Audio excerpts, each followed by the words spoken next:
Olympic swimmer, we've been telling you about a lot about this one. Ryan Lochte now posting an apology on Instagram after the alleged robbery, now not a robbery incident, at a gas station in Brazil. Lochte saying, quote, "I want to apologize for my behavior last weekend, for not being more careful and candid in how I described the events of that early morning, and for my role in taking the focus away from the many athletes fulfilling their dreams of participating in the Olympics." Now, in the meantime, two of Lochte's fellow swimmers arriving back in the United States. The Brazilian government says they might charge you guys for falsifying a report and vandalism. Do you have any response to that? They say they think you were lying. Well, no comments from Jack Conger and Gunnar Bentz at the Miami airport after returning from Brazil, after testifying that Lochte is the one who lied about the robbery. Joining us now, Brian Claypool. He's a criminal defense attorney. And Brian, did his apology go far enough? I mean, you know, on one hand, he's representing the United States on a huge platform, and it is a true honor and it's a respect to be able to represent our country. Should he have done or said more?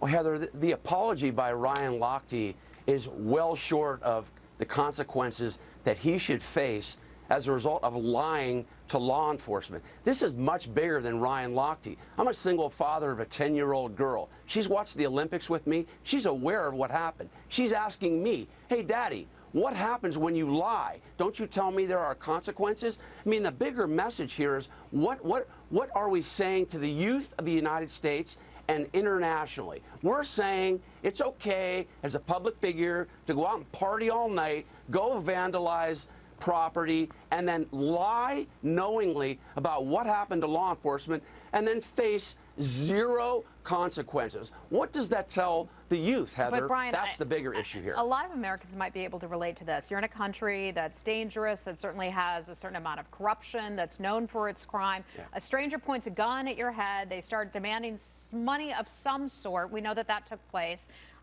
Can you blame them for being concerned and saying that something might have happened, especially when they've been out drinking and they admit that? Heather, it's one thing to be concerned about the vandalism, and then a security guard pulls out a gun and says, "Hey, we got to take care of this." And by the way, they committed a crime. So in my opinion, the security guard did have a right to pull out a weapon. But that's really not the biggest issue. It's what happened after the vandalism. Maybe Ryan gets a hall pass if he does the vandalism but comes clean. But to go out then, canvass international TV and make up a story, almost like a sociopath, about what happened, to come off like a hero, that's where I draw the line in the sand. He should face legal consequences. All right. And Brian Claypool, a criminal defense attorney. Brian, thank you. Well, just outside.